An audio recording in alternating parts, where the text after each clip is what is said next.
7 मार्च 2021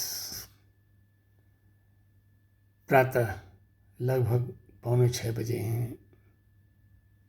ईश्वर को कोटि कोटि नमन और धन्यवाद अर्पित करता हूँ। आज सुबह जल्दी उठ गया। स्नान ध्यान करने के उपरांत विचार में आया कि कुछ अपनी बातों को, अपने विचारों को शब्द दे दूं और उसकी वीडियो रिकॉर्डिंग करूं। हमारे मन में ये विचार बराबर आते जा रहे हैं कि मानव मन भौतिक संपत्तियों के पीछे, भौतिक संबंधों के पीछे लगा हुआ है, स्वार्थ से वशीभूत हो चुका है। उसे अपनेपन का अंदाज बिल्कुल नहीं है। हमें क्या करना है, हमें क्या करना चाहिए, हमारे जीवन का क्या आदर्श होना चाहिए, हमें किस मूल्यों पर चलना चाहिए, इसका ज्ञान हमें नहीं है।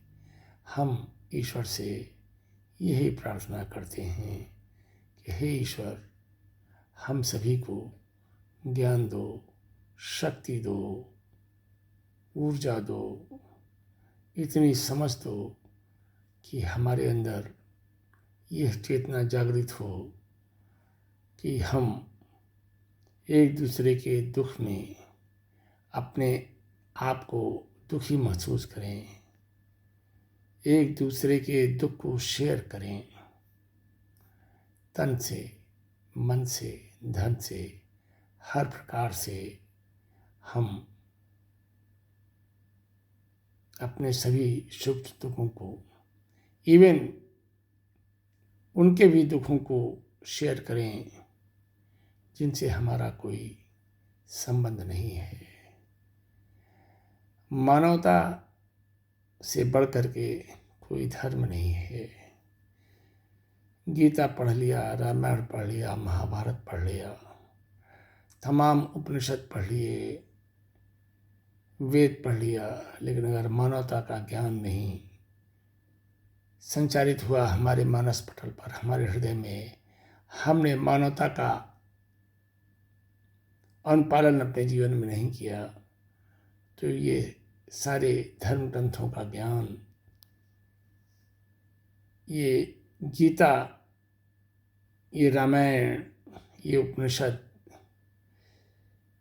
ये सब बेमाने हो जाते हैं। हमें दूसरों के दुख में अपने दुख को देखना होगा। हमें दूसरों के दुखों को शेयर करना होगा। यही हमारे अंदर शक्ति उपजे, इसके लिए हमें ईश्वर से लगातार प्रार्थना करनी होगी। हमें संकल्पित होना होगा। हमें एकाग्रचित होकर के मनन करना होगा कि हम कैसे किसी दूसरे के दुख में शरीक हो सकते हैं। सब कुछ इसी धरती पर धरा रह जाता है। अंत में यह देह जब प्राण विहीन हो जाता है तो इस देह को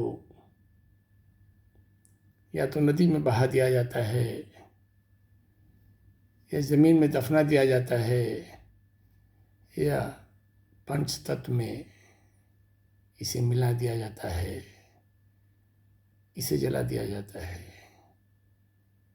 जीवन बराबर चलता रहता है। आत्मा अजर और अमर है।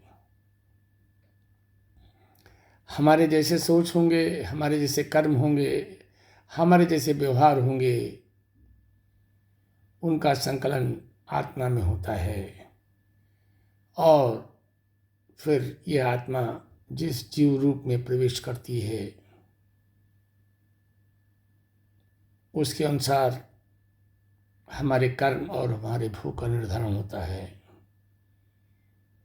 ये एक रहस्य है जो केवल परमपिता परमेश्वर ही जानता है।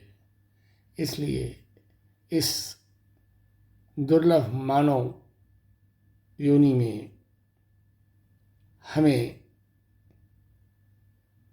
यह स्वतंत्रता मिली है कि हम अपने चित्त को, अपने मन को, अपने बुद्धि को, अपने ज्ञान को इतना परिमार्जित करें कि हमारी वजह से किसी को किसी भी प्रकार का कोई भी कष्ट न पहुँचे। हमारी उपस्थिति से लोग खुश रहें, आनंदित रहें, महक जाएं। हमें सभी के लिए आकर्षण का बिंदु बनना चाहिए। हमारी पर्सनैलिटी मैग्नेटिक होनी चाहिए। हमारी बोली में मिठास होना चाहिए। हमारे व्यवहार में मिठास होना चाहिए। हमें सदैव देने वाली प्रवृत्ति अपने अंदर रखनी चाहिए। सभी का भला सोचेंगे तो ईश्वर भी आपका भला सोचेगा, हमारा भला सोचेगा, सबका भला सोचेगा। इसलिए आज प्रातः चिंतन में हम अपने परमपिता ईश्वर से यही प्रार्थना करते हैं कि हे ईश्वर, हमारे अंदर ज्ञान दो, शक्ति दो, ऊर्जा दो, हमें प्रकाशित करो। हम किसी की भी बुराई को न देखें, हम उसकी अच्छाइयों को देखें। जो हमारे पूर्वज रहे हैं उनकी अच्छाइयों को ग्रहण करें। उनका ही अंश हमारे अंदर है।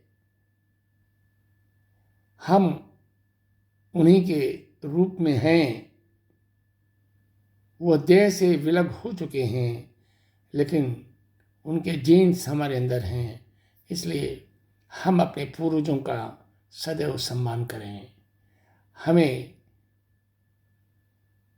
उनकी अच्छाइयों का अनुसरण करना चाहिए। ऐसी शक्ति, ऐसा ज्ञान, ऐसी बुद्धि हे परमपिता परमेश्वर हमें दो। हम सभी का भला सोचें, सभी के काम आ सकें, बस यही प्रार्थना है। हे ईश्वर, रक्षा करो। सर्वे भवन्तु सुखिनः, सर्वे सन्तु निरामयाः, सर्वे भद्राणि पश्यन्तु मा कश्चित् दुर्भाग् भवेत्। ओम शांति, ओम शांति, ओम शांति।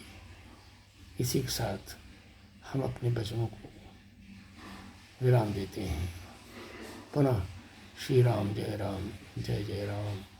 श्री राम जय राम, जय जय राम। श्री राम जय राम, जय जय राम।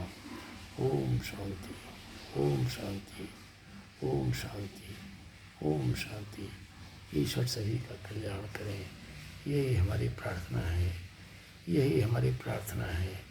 यही हमारी प्रार्थना है। हे प्रभु, सर्वत्र प्रकाश करो, सबका भला करो, सबका भला करो, सबका भला करो। सर्वे भवन्तु सुखिनः, सर्वे सन्तु निरामयाः, सर्वे भद्राणि पश्यन्तु मा कश्चित् दुर्भाग् भवेत्। ओम शांति, शांति, शांति।